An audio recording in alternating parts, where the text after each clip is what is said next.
So we're almost ready to get started. I see folks still dialing in, so I am going to wait for just a couple minutes before we get started with the Community Strategist Training Program.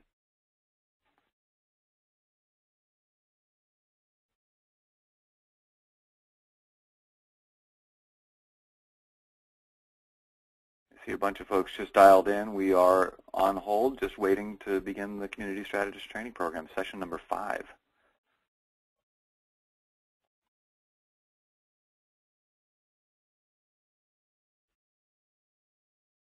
And the numbers continue to rise, so we're going to hold on just probably one more minute, maybe 30 seconds, and we'll get started.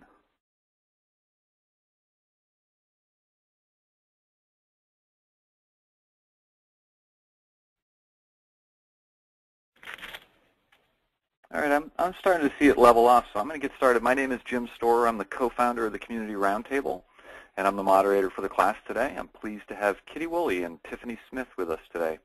Hi, Kitty and Tiffany. Hi there. Hey, Jim.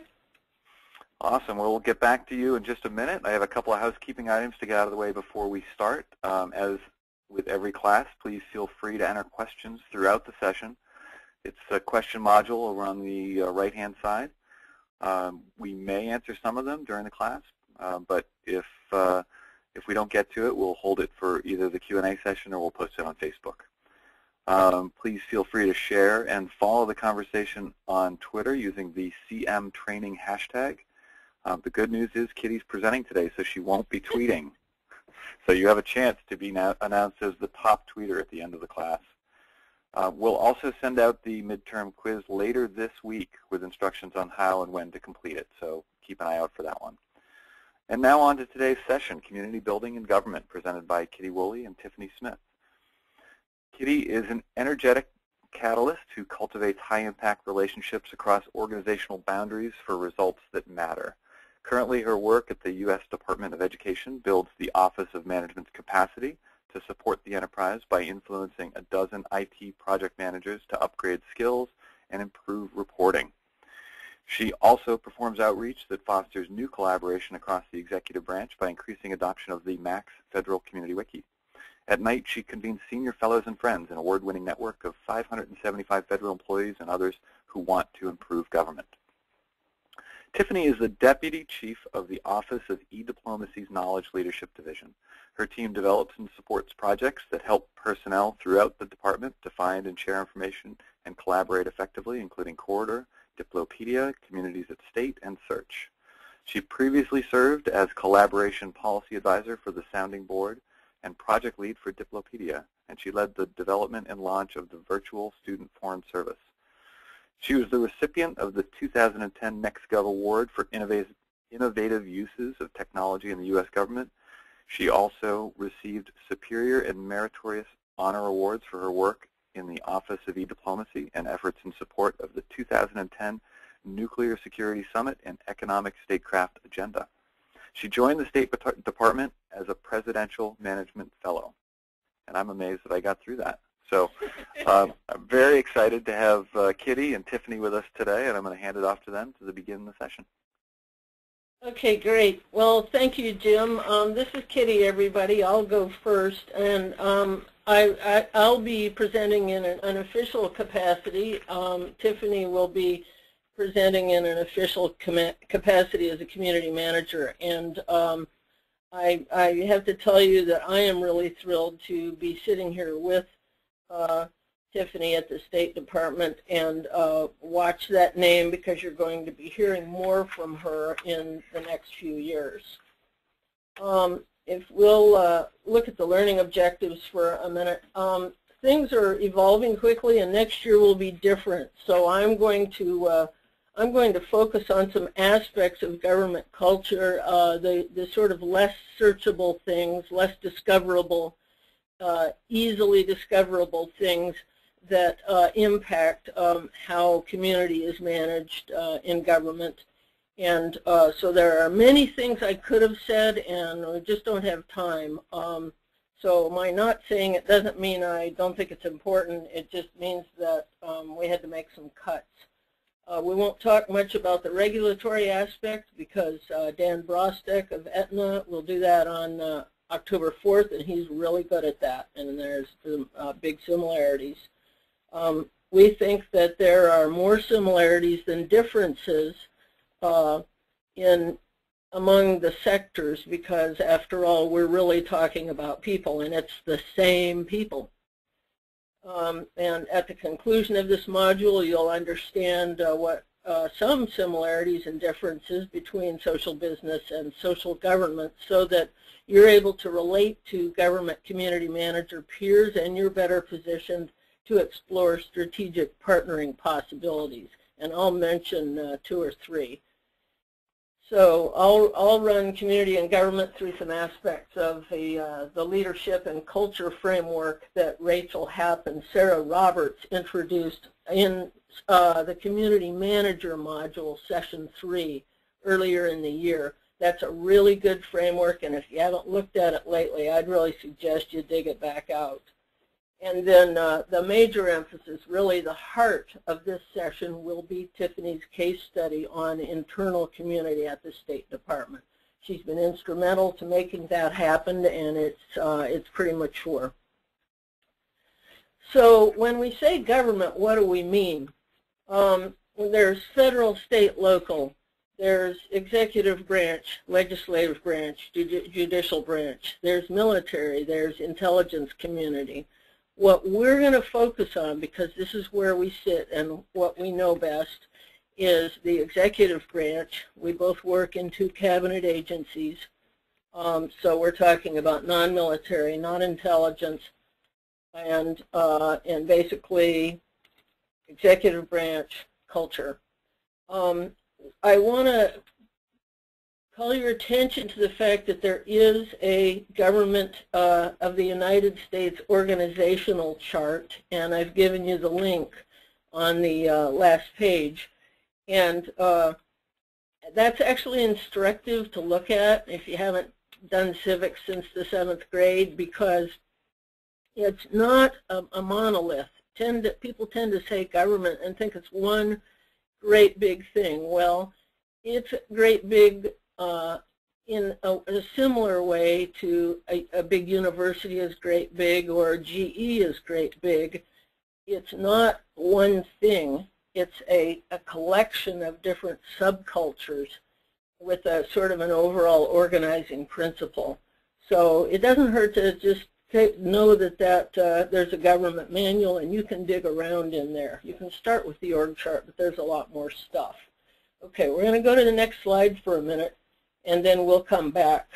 I included this slide, which was done by the Public Sector Consortium up in Cambridge, and is being used in government, and at this point I think they're starting some work in the local government here and there. So this is another aspect of kind of what's running in the background all the time in government. There's a sort of a short-term, long-term conflict. It's a little different from the short-term, long-term thing on Wall Street. This one is, and there's nothing particularly alarming about it. This is how our government is designed to work. A president is elected, and then there's a platform that the executive branch leaders will be trying to enact during that president's term. And at the same time, you have a career civil service that has a little more longevity, although we're probably not talking lifetime careers in the future, like to the extent that we were 30 years ago. But so you have some agendas that are trying to be accomplished. You have that, and then each agency has its own particular set of the mission and authorizing legislations that help people, or that guide people. We won't even touch on the lobbying aspect because I suspect you see quite a bit more about that. But this, if you hit the link, or if you visit that link, don't hit it now, but if you guys go read that article sometime, and interestingly, that's posted on a friend of mine's site. He is a senior foreign service official in Brazil, and he does govleaders.org on his own time, so he works for the State Department too.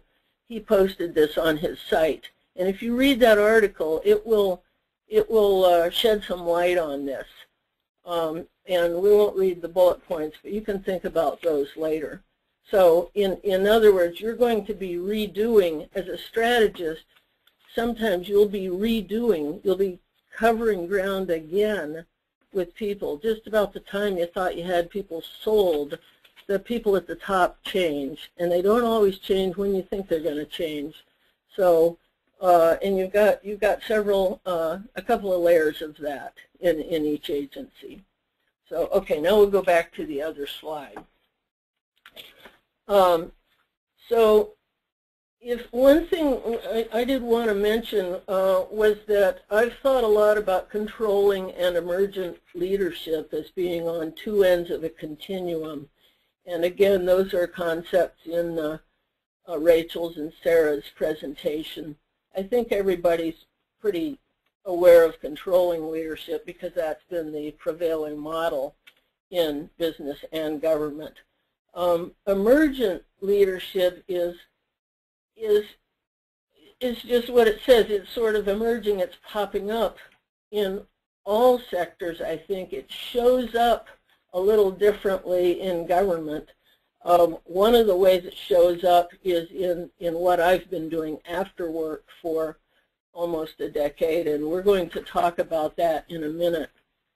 Not because I'm so special, but because there aren't very many of us doing that. And if you understand that and you see someone else start doing something, then you'll know what it is you're seeing and why that's significant.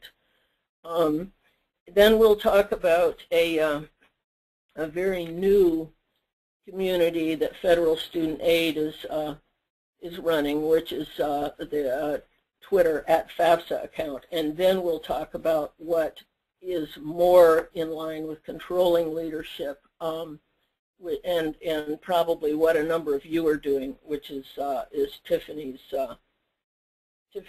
suite of programs here. So you have you've got primarily, we're still in the competing values framework. We're almost all hierarchy, but there's a growing awareness of market culture.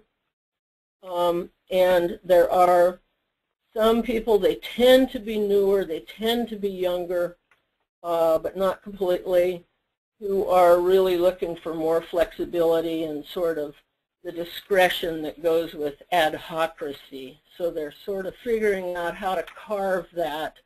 Sometimes it's at a conference, sometimes it's after work, sometimes it's during the lunch hour, but they're figuring out how to make space.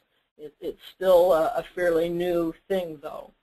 And the one other thing I'll say before we leave this slide, Mark Yolton said something in session 2 on the executive perspective that really stuck with me. And he said, users have the ability to route around us. I've thought about that one a lot. Your first reaction is, well, yeah, not so much in government.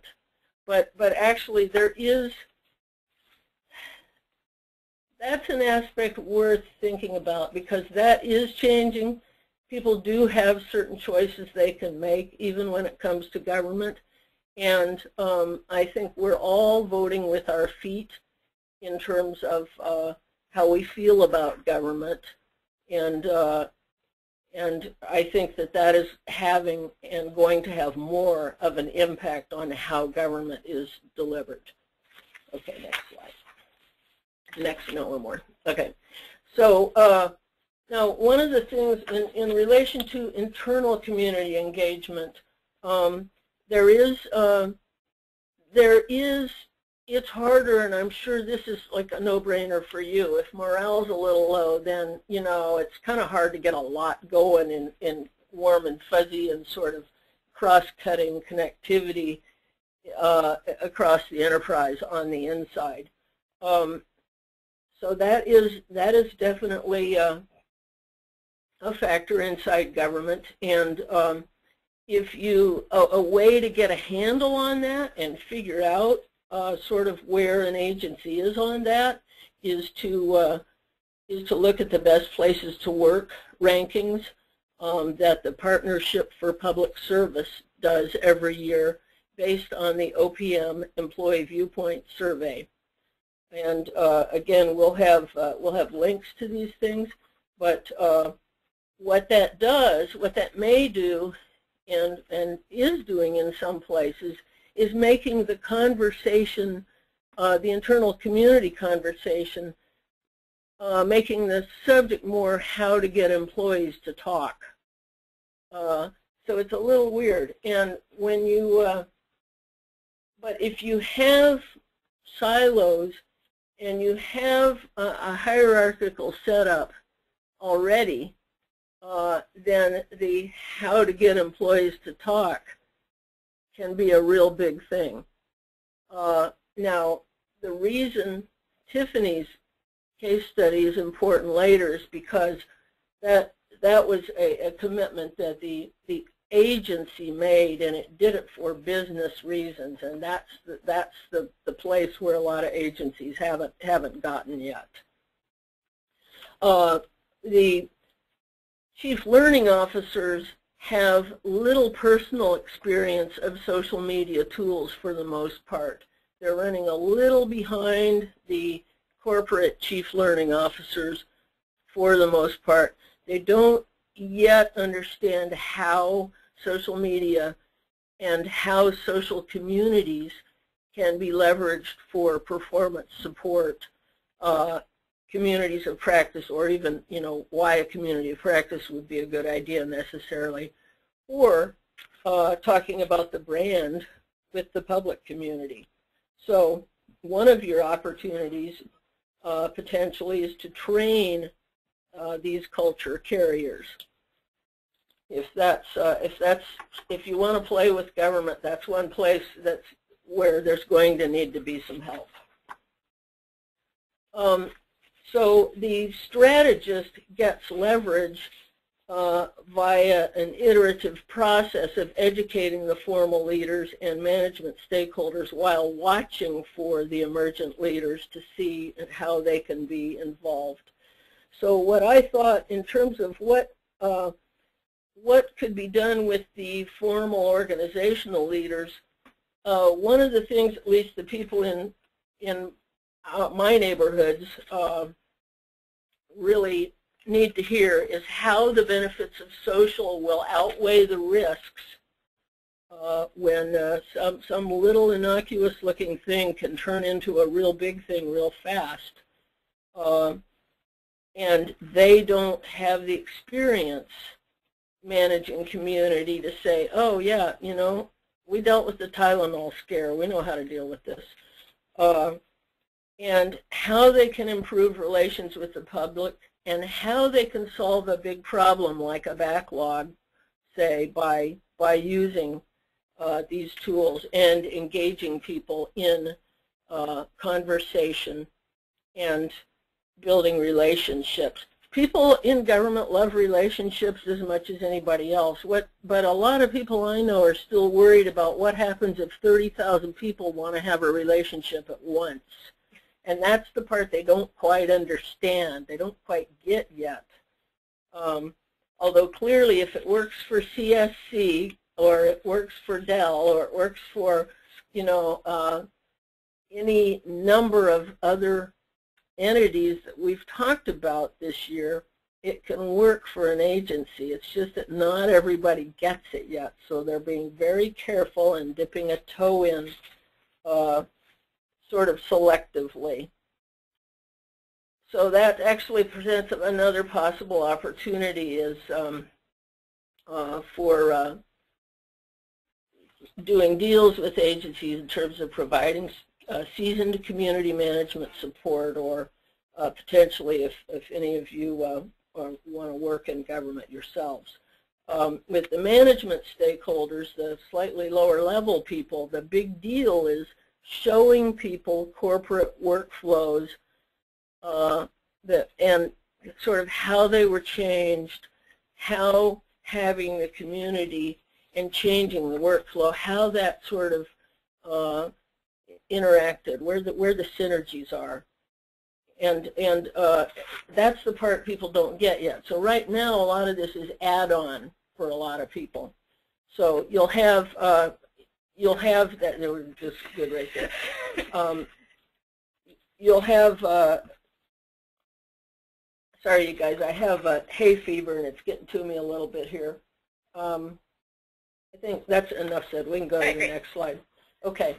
So we'll talk about the Senior Fellows and Friends community for a minute. That's actually the network I built after work, and I did that. I started that about 9.5 years ago, and so this is a sandbox after work, and this is why it's still running. Is it's holding a space for good government, and it also plays to my strengths, which are connecting people for to get better business results, to happen, to have better outcomes. But basically, my thought was, and this again was, if there isn't space inside the hierarchy, then if I take it outside, but at the same time I stay aligned so that I just don't create such a big problem for government that, you know, they just can't have me walking around opening my mouth, then I can pretty much do whatever I want to do, whatever I think would be beneficial to make some changes in how people operate to help bring that in, and we can see who shows up. And for me, the big thing is everybody who wants to play, who's interested in improving government, has to be at the table. So they're primarily government because I would really like to see government improve in certain dimensions.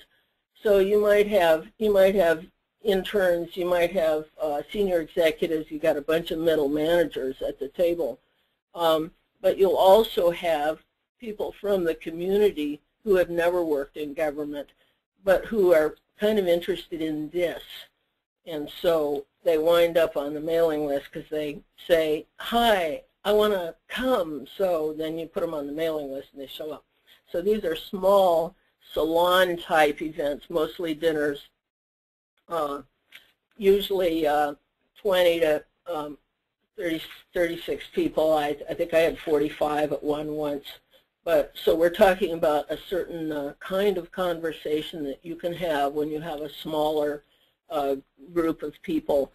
This is almost entirely in person, and the interesting thing is I have been using Evite for 9 years. I kind of went off of it twice and went back because as annoying as it can be some days, one of the things it does is it lets you show everybody else the names of people who are coming, but more than that, it lets you show the comments of the people who can't come. And one of the things I use to measure engagement is how many of those people actually tell you why they can't come and tell you where they're going to be instead. It's amazing. It's astonishing to me. It happens every time. So for instance, last week, 85 people RSVP'd no for an event, and about 56% of them went on to say, you know, sorry I can't be there, I'm going to be in Brazil or whatever it was. So it's very interesting. On the other hand, those people, great many of them are not, they're not sort of savvy enough or on the web enough to be checking back on Evite. So if I want to say something back to that person, unless I have to say it on the Evite site because it applies to everybody, I send them an email. So it's a combination of in-person, Evite, email, carrier pigeon, basically whatever it takes to make, to touch each other, to make each other feel part of a community. And that seems to have worked very well. So what that does is, in addition to all those sort of management layers that are at the table, you've got people from different sectors, you've got lots of different disciplines, and the expectation is, and this has never been a problem, it's just when you walk in the door, it's flat. So if you're 20 years old and you're sitting next to Jim Trinka, who runs Leading Edge, which is the SES, government-wide SES continuing development program. SES is Senior Executive Service. So Jim Trinka is running continuing development now for 7,000 people. He's been there 3 times. He can be sitting next to a 20-year-old who might be an intern at the Department of Agriculture. They have a great conversation. They both learn something. And the 20-year-old later says, "Who was that?" And you tell them, and they go, "Oh my God, if I'd have known that, I would have never said a word." And I'm going, that's why you didn't know it. Because at the end of the day, we stand or fall as a country together. And it doesn't depend on how important we are. Oh, there's one more thing, and I don't want to beat this into the ground. This thing, I won a Kazi Award, which is, I'm embarrassed to mention because it's just silly compared to some of the really important work that Tiffany has done.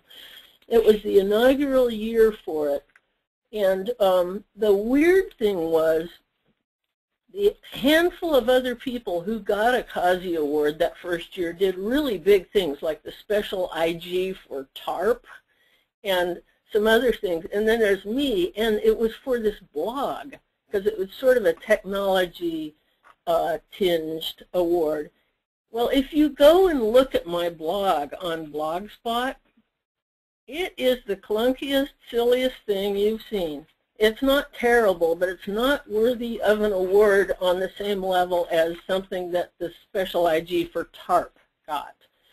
So I figure that the reason that happened, and if you read the stuff on the site, the reason that happened is because of this relational piece, because of the relationships of the building across sectors and across generations and across grade levels. And so somewhere somebody thinks that's important, and that's very heartening, and it's also very good news for you.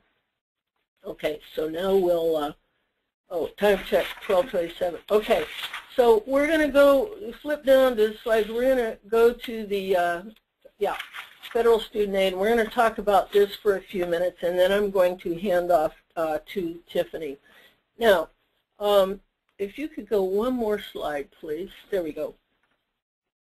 So we'll take a look at federal student aid. I picked this one because I think it's new, it's emblematic of what a lot of agencies are doing. They're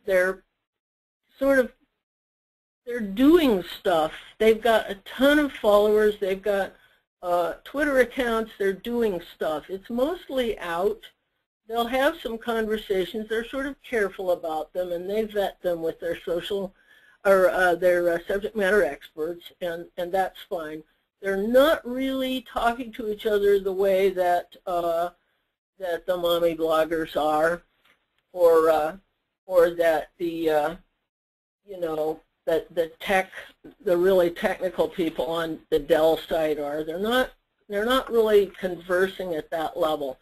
So you could quibble and you could say, well, it's not a this one's not a real community. It's really more of just a micro channel, and that's something that Rachel said the other day.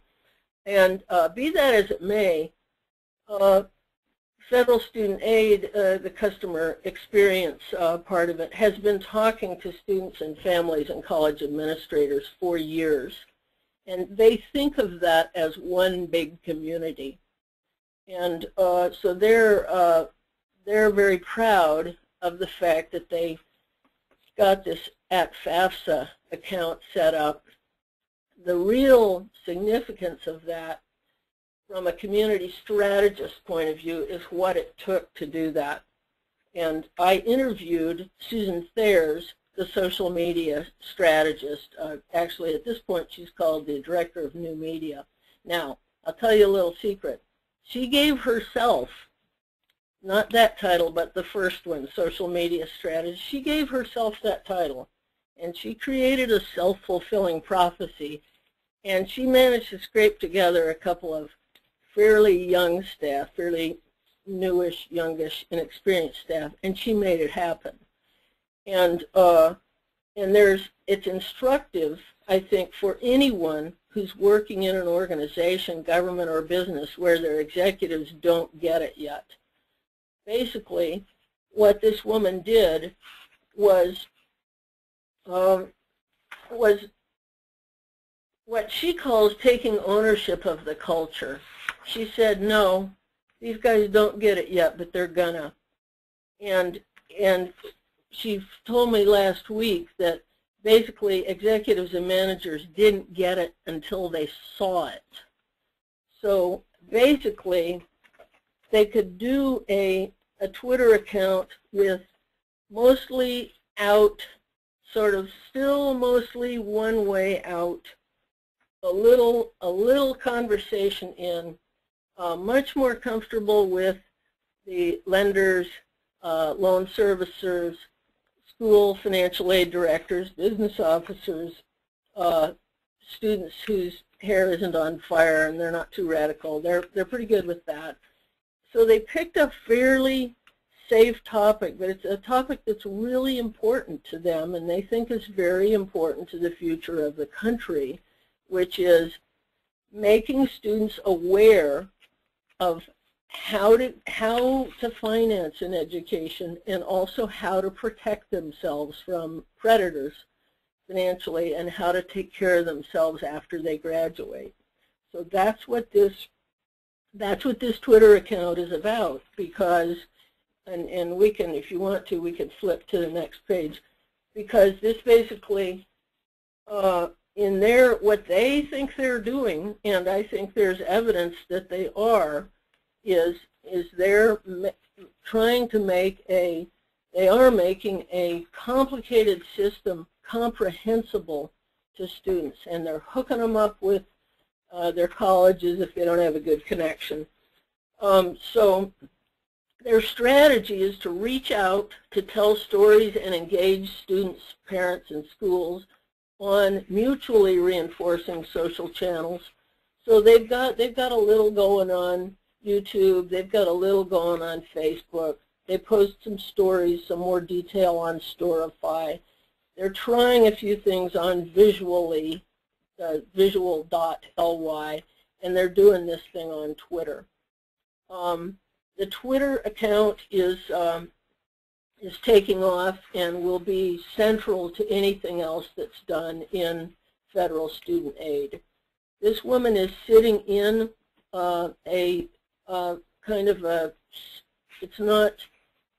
she's in a functional position in a group called Customer Experience. She's also talking to people in the Office of Communications and Outreach in the main building. She's talking to people in the CIO shop. So she's basically gone around and made friends with anybody else that's doing anything that's outward facing in the world, and made friends with them, told them what they're doing, been careful about how she moves out, build just enough support to take the next step. So this is this is an example of emergent leadership operating inside a fairly hierarchical outfit that's also been fairly stovepiped internally. That's a fourth of the agency. So one of the things they're doing is, for instance, to demonstrate value, is they started monthly Ask FAFSA. It's pound Ask FAFSA office hours. So once a month, the last week of the month, they run for an hour. They have topics. They get financial aid directors to talk. They'll do something with the secretary, I think on October 12th, called Office Hours with Arnie. And they will put the Q&A finals and the photos on Storify when they're done. So that's about all I'm going to say. The main thing is if you look at those 3 blue bars, we don't need to go back to that slide, but basically those 3 blue bars summarize what this woman and her little team have been living by.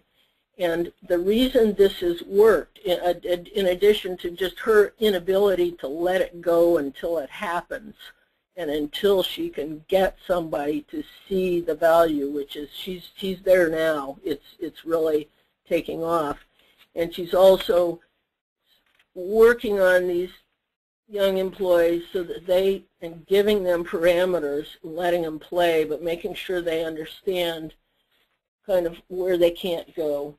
And who they need to stay in touch with. So they've got the metrics are rudimentary still. It's really counts. They're focused on reach and engagement, and they're looking at views, likes, tweets, RTs, followers, impressions. And the metrics are in the executive dashboard, finally, that roll up to the Chief Operating Officer of Federal Student Aid. So it's a work in progress. We want to call it to your attention. And with that, I'm going to turn it over to Tiffany. Thanks so much, Kitty, and also to Jim and Megan and WAMA Community Roundtable and ComBlue. I'm really honored to be here today. So when Kitty and I talked about this session, my initial reaction was to say it sounded fascinating, but it didn't really describe me or the work I do. And then she told me to give it a try, and I said sure, because Kitty's fantastic and I trust her. And I was really glad I did, because when I joined the first session of the module, everything Rachel said rang true to me and applied to the work that we do here at the State Department. So there are 2 themes here. One, if Kitty asks you to do something, just trust her. Do it. And then my goal for the next 15 minutes or so is to tell you how that works, how it matters, and how what we do might also apply to your work in community strategy. So this is the organizational chart. You'll see it appearing on your screen at a pretty high level for the State Department. So Kitty mentioned that one of our goals for this session is to discuss the typical placement of community managers and strategists in government organizations. And at State, they're dispersed pretty broadly. As you see here, all the roads lead to Secretary Clinton right at the top. And my office is in the Bureau of Information Resource Management. So if you're looking at the screen, I think you'll catch my mouse here. We're here and then like 3 steps down from where you see the mouse pointing. And that's led by the Chief Information Officer. It reports to our Undersecretary for Management. So other community managers or strategists at the State Department are in public affairs, public diplomacy, consular affairs, human resources, and in policy areas like human rights, because we also do community engagement around those important issues that we report on each year. So there's a really wide disbursement, but our role in knowledge leadership is unique, and that's mostly what I'm going to focus on is this internal community management. So you saw the mission statement on the last slide. You'll see it here again. It's really important. Also, I had a typo. And it's a huge scope is the thing to keep in mind here. So with over 260 posts, that is embassies and consulates worldwide, and over 60,000 personnel, there's a lot of information and communication happening on a global scale in our work to kind of achieve that mission. And our broad responsibilities include managing foreign policy, coordination of our American agencies' presence abroad, and consular responsibilities. So think of those as passports and visas, but also the safety and security of American citizens overseas. I think when Claire Flanagan was talking, she mentioned that a lot of CSC is knowledge work, and that's true also on a level for the State Department as well. We're pretty much dealing in knowledge. So this is one of my, and it should be appearing on your screens, this is one of my favorite clippings about the history of technology use at the Department of State. And I'd like you to just imagine for a moment that you're one of the first diplomats to learn how to use a typewriter in 1912. So think about it. It might feel empowering. You'll never fall prey to poor handwriting again. But it might also be a little scary because you have to learn how to use this really strange machine when a pen and paper had always been really fine before. So when you think about this, what ultimately motivates you to learn? And this is one of those questions that we should always be asking ourselves as community strategists, and I think we've done so far pretty well in this module. It's what would motivate someone to participate, and it's not necessarily just monetary incentives. A lot of times it is about learning. There was a Harvard Business Review study, I think, that came out a couple weeks ago, and it was saying that one of the, this is only my own commentary, but one of the things that we're really worried about, right, as organizations now is that employees between the ages of, say, 25 and 35 might be leaving and going to other organizations much quicker than people the generation before had. And they were noticing that a lot of times that is about those learning opportunities. So I think when Kitty was mentioning the senior fellows and friends and it being flat because you have this opportunity to learn and be mentored and really discuss an area, it's thinking about how you can motivate people to still be involved over time. And the typewriter kind of did that in 1912. But there are more opportunities to do that now in 2012. And so government, again, as Kitty mentioned, is very similar to other areas, and that these incentives to participate really matter. I'm going to talk a lot more about that in the next few slides.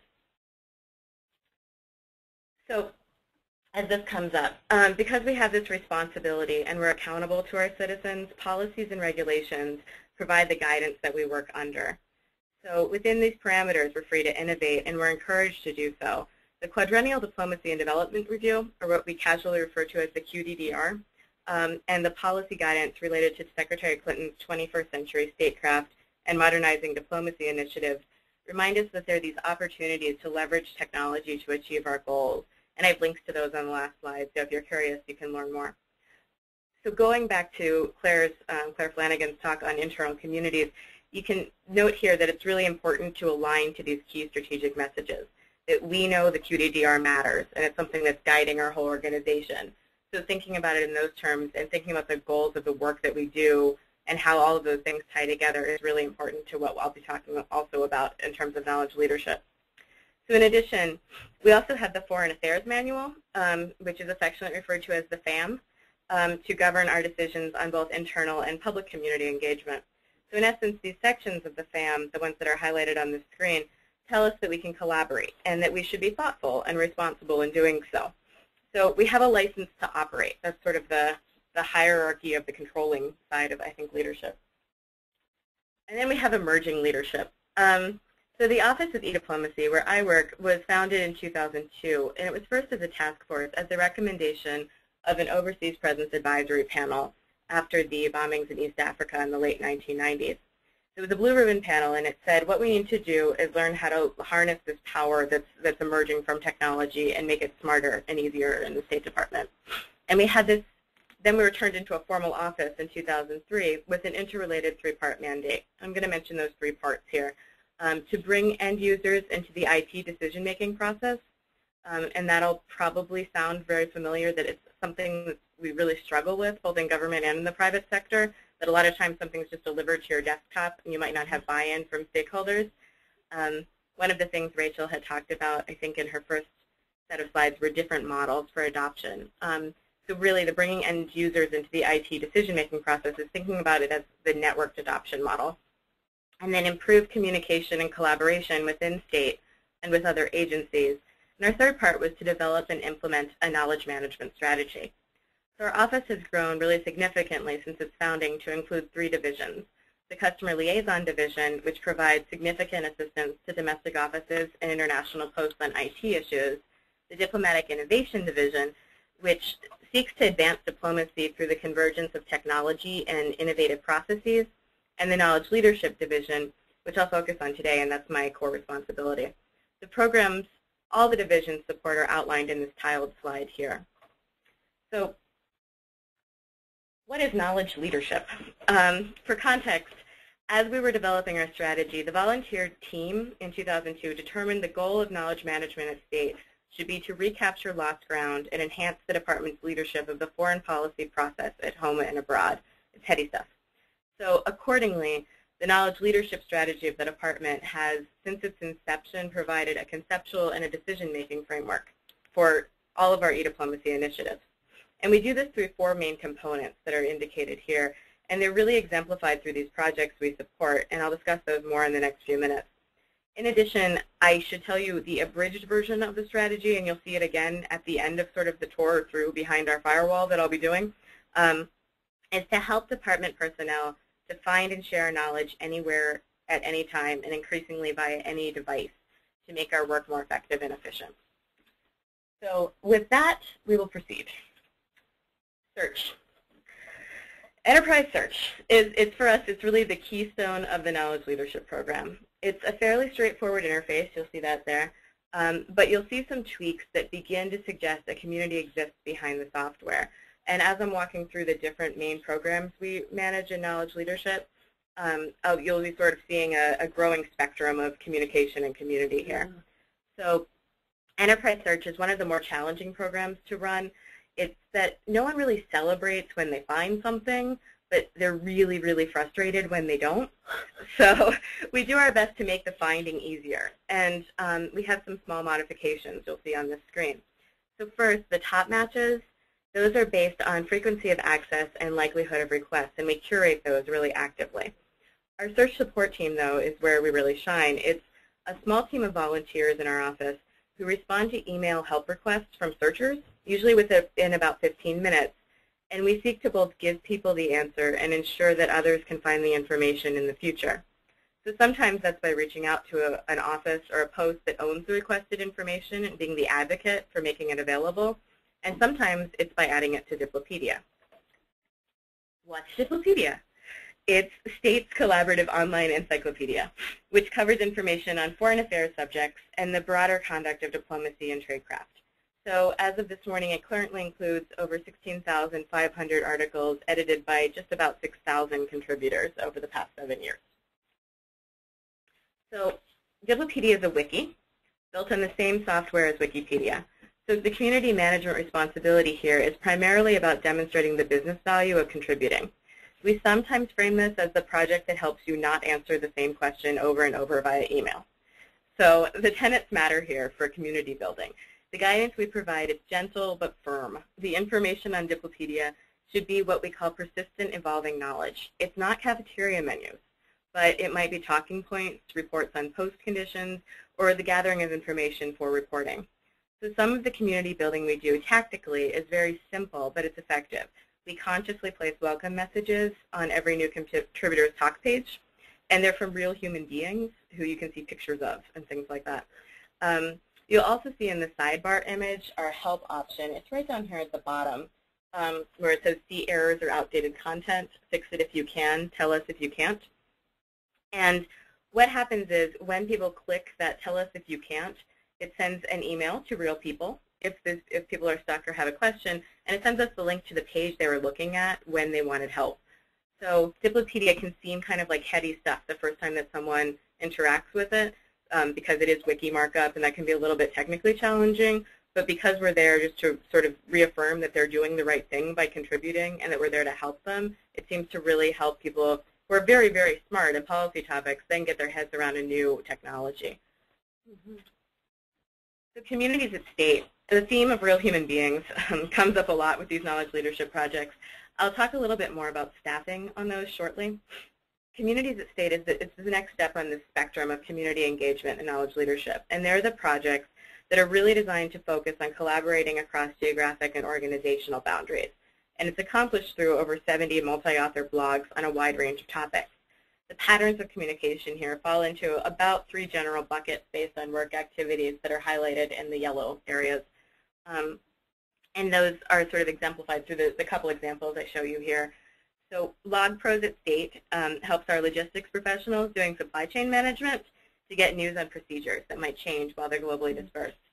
Bishkek Buzoi is one of my favorites. It's an example of a whole of mission approach to information sharing. So things like award ceremonies might be highlighted there because people might not have noticed it, and otherwise it could be the email that gets lost in your inbox, but over time it's searchable, and all of that sort of emerges as they communicate. And smart leadership encompasses both of these areas, plus a question and answer space for discussion on really management of the Department of State. So thinking about private sector activities and then applying it internally. The most actively community-focused platform for engagement is Corridor, and I say community-focused in quotes. Our internal, and Corridor is our internal online professional networking platform for department personnel. It's grown incredibly quickly. We just launched last May, and we already have over 10,500 members that have joined over 600 groups. So the big trends we've seen in use are noted here, and that folks approach Corridor in different ways to achieve different goals. One way I've heard it described is as the comprehensive water cooler, but it's really, really much more than that. So the expertise identification available is sort of advanced through an advanced and granular search tool, lets people find language experience that might otherwise be difficult to identify. So like an officer fluent in French and Chinese, or someone at Post who knows economic issues and can also use American Sign Language. In addition, expertise can be derived through this platform from affinities and participation in Tavapo groups, and Corridor is the place people go to have conversations and highlight discussion where there's no other opportunity to do so. And I want to leave time for questions, so I'm going to go on here, but I'm happy to answer also later on Twitter or Facebook. I promised to talk about staffing, so I'm going to do that for just a second. My division currently includes about 20 staff members, which represent multiple employee types. We have foreign service officers and specialists, civil service personnel like myself, contract personnel who have really advanced technical knowledge, and we also have some interns and fellows. We support the work, remember, of over 60,000 personnel, but we run a pretty tight ship. So it's creative, but it's also very accountable. And we look for these opportunities to engage personnel through these community activities because we learned early that we didn't have the resources to do knowledge leadership through a more traditional hierarchical model. We needed a really successful, robust, diverse community across multiple platforms to achieve our goals of making information more findable and shareable to help our personnel do the work they do to support our mission. So we have sort of three themes across all projects to redouble this effort going forward, and you see them on the top right: integration, assessment, and engagement. The integration of technology effort reduces the work of personnel and contributing knowledge, so it just sort of ties things together and makes it easier to find what you're looking for. Assessment and analytics gives us this more rigorous way of making tough priority choices, which we have to do a lot within a slim budget. And engagement, sort of formalizing that, ensures that people know about our programs and they know how to use technology effectively. So that's really going back to making the typewriter important. We're trying to make the network important and make relationships important through our engagement process. So with that, I'm going to turn it over. We have a lot of links for further reading. And I'm really grateful for this opportunity to chat with you today, and I will let Kitty do a quick wrap-up, and I think we can take questions. Well, gosh, I don't even know what wrap up to do after that. I think the main thing is to know that there's a way in to government and that it's worth getting in. So there's a way into understanding how all this works, and there are people who want to talk to you, their peers outside government, and there are ways to make those connections, and we think it's worthwhile to do that.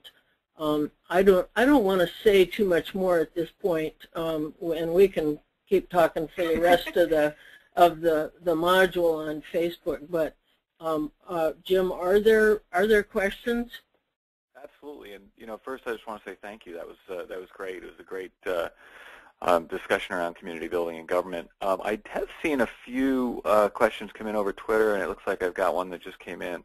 Let me start with a question, and maybe it came up during Kitty's session or part of the session, but I wonder, maybe if we can ask Tiffany to answer it, because I wonder about it in practice. And Kitty, you talked about career community strategists in government may have to keep reestablishing access, and I wonder, Tiffany, if you've seen that in practice in your role. Well, do you want to talk about the theory real quick, and then I'll talk about the practice? Reestablishing access. Yeah, why don't you just go ahead and talk? I think he's right. Okay. I think it's absolutely true. I think there are lots of access points, and one of the things that we talked about when Rachel came to visit us last week for Senior Fellows and Friends, which was great fun, was that we kind of were talking around the question, I think, of resilience and of opportunities and access points. And so one of the things I had mentioned is I was actually, I have my master's in library and information science, and there's something of the librarian subculture attached to broader networks. But it's also, I think, a lot about findability and finding a point where you understand what other people want, so that you can help drive sort of motivations and coordinate those conversations. So I would say there's something of the Leslie Knope, if you're a Parks and Recreation watcher, about career community strategists in government, where every once in a while well, this just happened to me yesterday, so don't tweet about this, Jim, but there was a guy who I've been wanting to talk with because we're working through a really tricky policy question. He happens to serve in Bangkok. He's about to move on to another post. And so he happened to be in our building, and I kind of was going down for coffee and followed him into the cafeteria and talked to him for like 25 minutes to figure out the answer to this question we've been dealing with for a while. And I think that's kind of the point. You kind of have to be persistent and resilient in that role, and then also hire people that are the same way, that you sort of are working through that kind of question around building a network that encourages engagement. Okay, great. We've got a couple of questions that have come in. Looks like they're both for Tiffany at this point. One is pretty specific. How many editors do you have for Diplopedia? A little over 6,000. Active can vary pretty widely, so I would say I think it's somewhere around the neighborhood of about 300 roughly active per month, but it can change depending on what business processes are involved and what people are doing with it. Right, right. Okay, and another question around Corridor, because it sounds like a fabulous engagement you've got. Can you talk a little bit more about the process of launching that, and maybe there are some tips or tricks in there that helped you get to that engagement? Yeah, and I don't want to take up all the time, but I can do the quick highlights, and then we can also talk about it more at length. One of the things that Rachel had talked about was network adoption, and Corridor is a great example of that.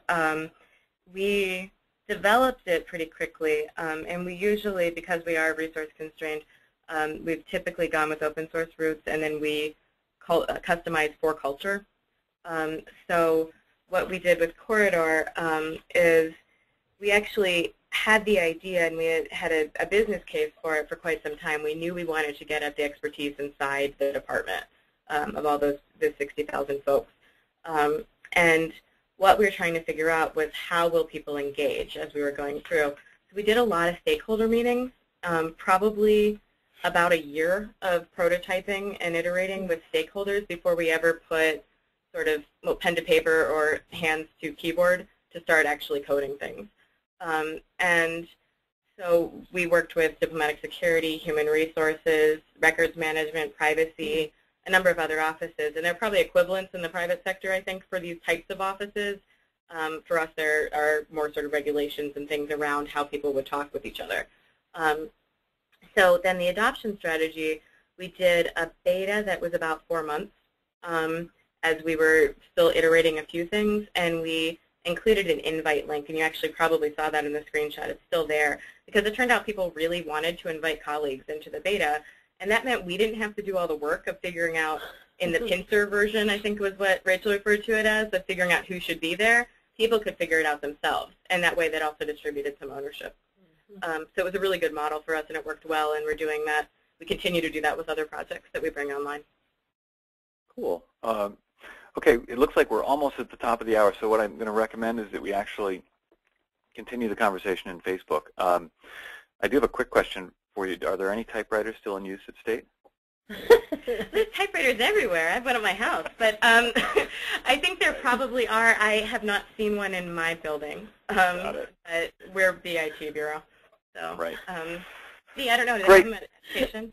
I haven't seen one in 2 or 3 years, let's say. A lady was keeping one to fill out forms. Hopefully the forms are online at this point, but, you know, one hopes. Great. Well, thank you, Kitty and Tiffany, for sharing great info today. We'll be getting back together on Thursday for a discussion about social marketing, and we're going to have Dave Delaney in to talk with us about that. Again, we'll continue this conversation on Facebook. We had a top tweeter today. It was Eli Ingraham, so congratulations, Eli, and thanks so much for sharing. So again, we'll see you on Thursday, and have a great week. Thank you.